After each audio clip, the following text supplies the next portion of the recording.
My father put his hand on my shoulder at my nephew's wedding reception and said, loud enough for the 3 people nearest us to hear, "You know he only invited you because he felt guilty." The string quartet near the far wall was playing something soft and forgettable. The chandeliers in the ballroom threw warm gold light across 200 guests, who had dressed carefully and arrived smiling and had no idea a small, precise cruelty had just been delivered beside the gift table. I held my glass of sparkling water and didn't move. 23 years had passed since the last time my father and I stood in the same room. He had aged in the ways that men who never question themselves tend to age, slowly, with the confidence of someone who has never been wrong enough to learn from it. His hair had gone silver. His posture was still the posture of a man who believed his presence alone settled arguments. "That's an interesting thing to say at a wedding reception," I replied. He smiled the way he had always smiled when he believed he had won something. "I'm just being honest. The boy has a kind heart." He felt responsible for the family situation. He tilted his wine glass. "That's the only reason you're standing here." What my father didn't know, what almost no one in that ballroom knew, was that in approximately 10 minutes, the man whose daughter Noah had just sinned was going to stand at that microphone and say something that would make the entire room go still. I already knew what was coming. Frederick Whittaker had told me himself earlier that evening, before the reception began. But my father had no idea.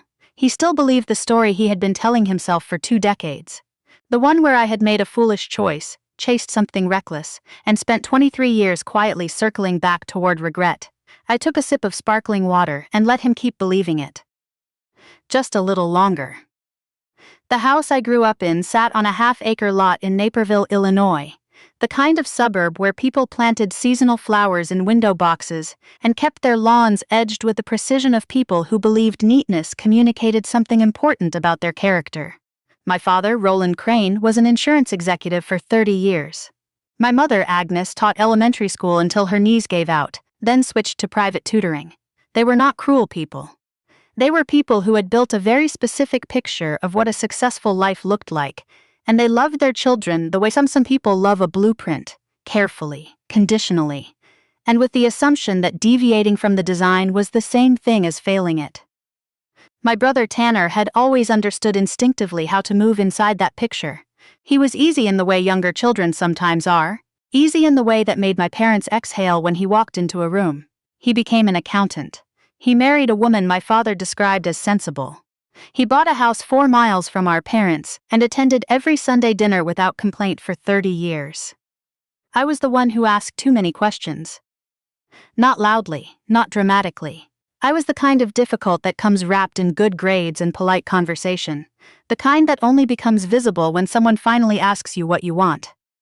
I wanted to be an attorney.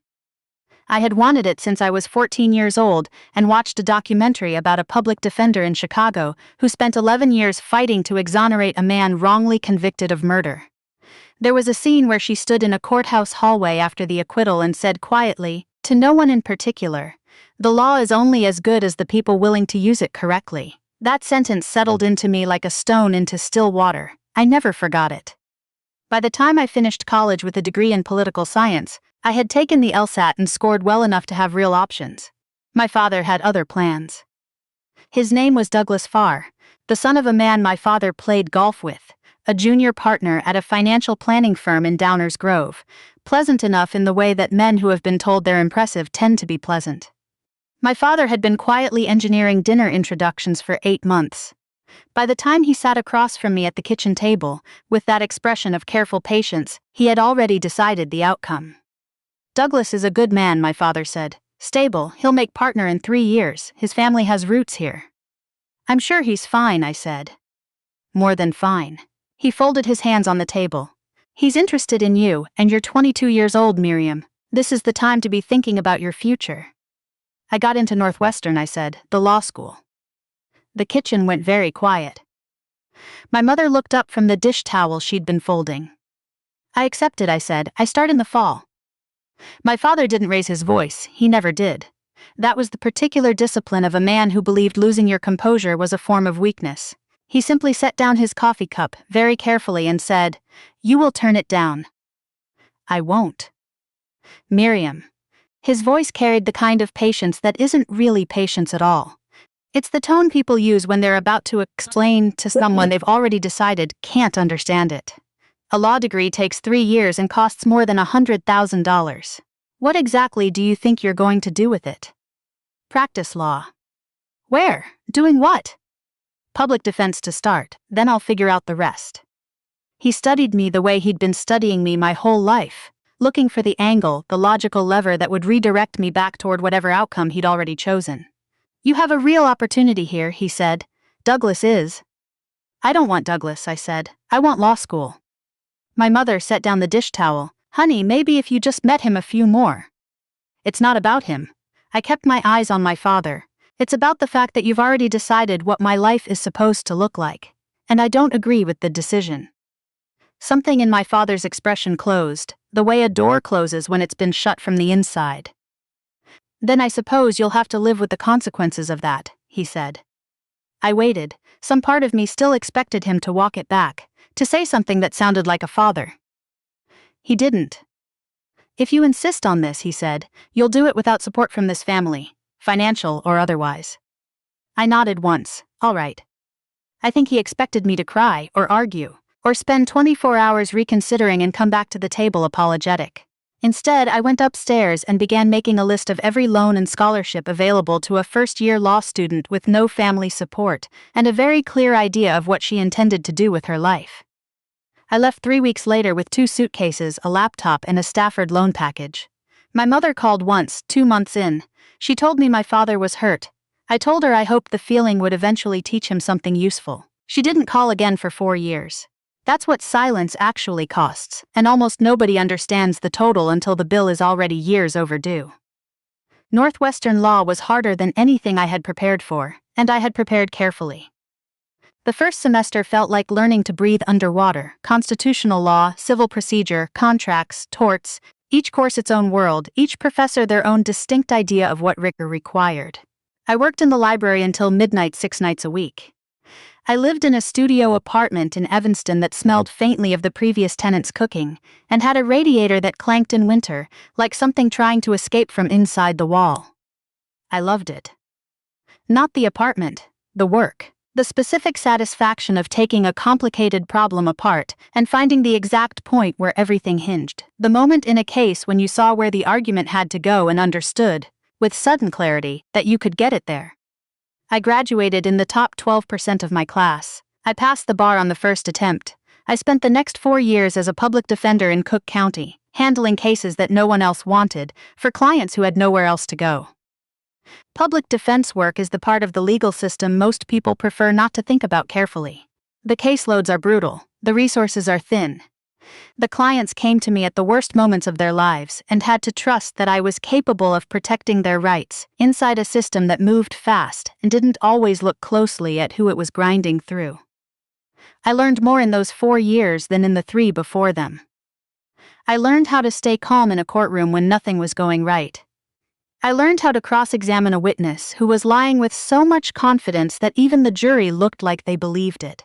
I learned how to walk into a holding room, sit down across from someone who had made genuinely terrible choices, and still see clearly that their constitutional right to a fair defense was as absolute as anyone else's. That was not a lesson that arrived easily. It arrived the way most important things do, through repetition, through the accumulation of cases where you had to choose to believe it before you fully felt it.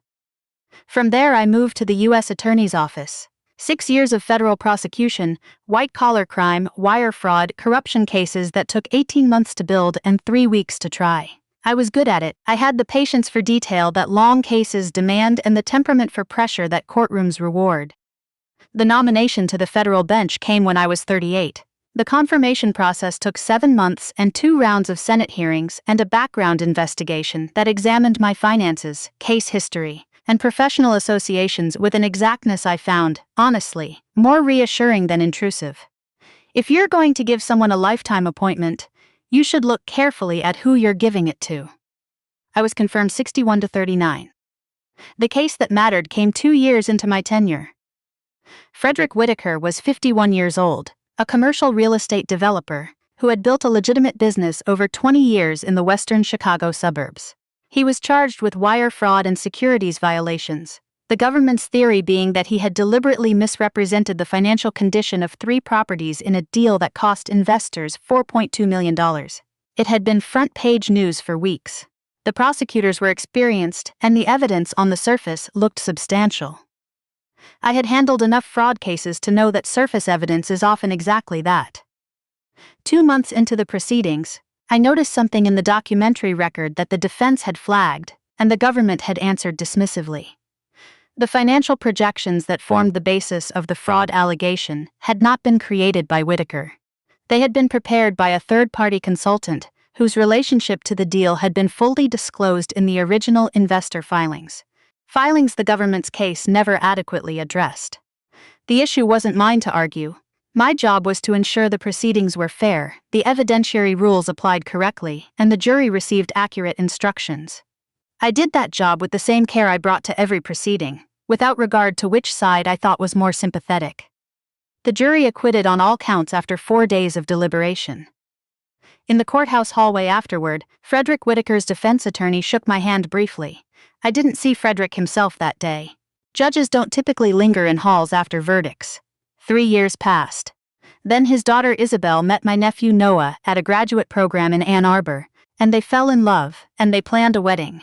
And Frederick Whitaker called my clerk's office and left a message I returned at that same afternoon. "Judge Crain," he said, "I understand your nephew is marrying my daughter." "He is." A pause. "I've wanted to say something to you for 3 years. I'm not sure the courthouse hallway was ever going to give me the right moment." Another pause. "I'd like to say it at the reception, publicly, if that's all right with you." I told him I would leave that entirely to his own judgment. My father found me 40 minutes into the reception. I had seen him the moment I walked in. Of course I had. 23 years changes a face but not a posture, not the particular way a man stands when he is surveying a room and calculating his position in it. He was near the bar with 2 men I didn't recognize, holding a glass of red wine, looking very much at ease. He crossed the room with the unhurried pace of someone who had already decided how the conversation would end. "Miriam," not warmly, the way you'd say the name on an old invoice. "Hello, Dad." He studied me for a moment. I was wearing a gray dress, nothing remarkable. My hair was shorter than he would have remembered. I hadn't worn anything that announced who I was or what I'd done with the years between us. I had come to my nephew's wedding, not to perform anything. "You look well," he said, in the tone of someone surprised to find they mean it. "Thank you." He glanced toward the center of the room, where Noah was moving between tables with the slightly dazed happiness of a new groom, then back at me. "He's a good boy, always been too soft but good. A beat, he invited you." The way he said it made it less an observation than an opening argument. "He did. Why do you suppose that is?" "Because he wanted me here," I said. My father made a sound somewhere between a laugh and a dismissal. "You've been absent from this family for over 2 decades. The boy has no real knowledge of you. He invited you because he has a kind heart and felt guilty about the family situation. That's the only reason you're standing in this room tonight." I considered saying several things. I said the one that was truest, or because family matters to him. Even the parts of it he hasn't had a chance to know yet. He was quiet for a moment, then he found another angle. He had always been good at finding another angle. "You never married?" "No." "Children?" "No." "And the law career?" He said it the way you'd reference a project someone had been overly certain about once. "That worked out?" "It did." "What kind of work?" I considered how much to give him. "Judicial," I said. He frowned slightly. "Meaning what exactly?" "I sit on the federal bench." Something behind his eyes shifted, a brief involuntary recalculation. "A judge." "A federal district judge, yes." He looked at me for a long moment, and then, because this was who he was and 23 years had not fundamentally changed it, he found a third angle. "Well," he said, voice dropping, "I'm glad it worked out, but I want you to understand something. When someone disappears from a family the way you did, people fill in the gaps. The stories aren't always flattering. I never corrected them." A small shrug. I didn't know what to say. "You could have said the truth," I replied, "that you didn't know, because you never asked." He opened his mouth, then closed it. "I came because Noah invited me," I said, "and because I wanted to meet Isabel, and because Tanner is gone and there isn't much family left, and that matters to me differently at 43 than it did at 22. I picked up my glass from a passing tray. I'm not angry, Dad. I haven't been angry in a long time. But I want you to understand that the story you've been telling yourself about why I left and what happened after. It's not accurate. It never was. He opened his mouth again. Before he could answer, the microphone at the front of the room crackled gently. Noah's voice, slightly nervous, slightly too loud in the way new grooms tend to be at microphones. If I could get everyone's attention, I'd like to hand things over to my father-in-law for just a moment.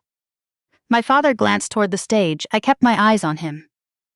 Frederick Whitaker was a tall man, slightly stooped in the way of people who have spent years trying to occupy less space than their height suggests. He took the microphone from Noah with a quiet word and turned to face the room. 200 people settled into that particular wedding hush, glasses poised, conversations trailing off, bodies tilting gently forward. I'm not a man who's comfortable with speeches, Frederick said. His voice was steady and deliberate. My daughter Isabel can confirm I rehearsed this one approximately 9 times in the car on the way over here. Light laughter rippled through the room. Isabel's face across the ballroom, fond mortification, the expression of a daughter who loves her father and knows he is about to be completely sincere in front of everyone. I want to tell you something about my family that most people here don't know, Frederick continued. My father turned back toward me, then back to the stage. Something in his attention sharpened. 7 years ago, my life came apart. I was facing federal charges that could have ended everything I'd spent 20 years building. More importantly, Frederick paused, and in the pause the room got even quieter. More importantly, they could have sent me to prison for something I did not do. A murmur moved through the nearest tables. I'm not going to relitigate the case tonight. This is a wedding and I am a happy man, and that is what tonight is about. But I want to also add something I've never had the right moment to acknowledge publicly. He looked down at the microphone. The judge who presided over my trial was meticulous. She was fair in a way I had not expected, in a proceeding where the pressure to convict was considerable. She didn't rule for me. She wasn't on my side. She made sure the rules were followed exactly. The evidence was treated the way it was supposed to be treated, and the jury received instructions that gave them a genuine chance to weigh what they'd heard. He lifted his gaze. Because of that, I walked out of that courtroom with my life intact. I got to watch my daughter grow up. I got to stand here tonight. He paused one more time. And tonight I've learned that the judge who presided over that trial is here in this room. She is the aunt of the man my daughter just married. And I would very much like to say, in front of everyone who matters to me, that I am grateful. He raised his glass. To the Honorable Judge Miriam Crain. The silence lasted 3 full seconds. Then Frederick's wife rose to her feet, then the table beside her, then the one behind that. The applause moved through the room in the steady, widening way that a real thing spreads. Not the polite, uncertain kind that starts and stops, but the kind that builds because people feel it and don't need to be told to join it. Within seconds, the entire ballroom was standing. The sound filled the space completely, warm and unambiguous, bouncing off the chandeliers and coming back down. My father had not moved an inch. He was looking at me with an expression I had never seen on his face in 43 years. Not in all the dinners and arguments and silences, not in the moment he told me to leave, not in any memory I carried of him. It was the expression of a man who has just discovered that the map he was reading bore no resemblance at all to the actual terrain beneath his feet. Isabel crossed the room toward me. She hugged me properly, the kind of hug you feel in your shoulders. He's been wanting to do that for 2 years, she said quietly. Since before Noah even told him you were family. Tell him it wasn't necessary, I said.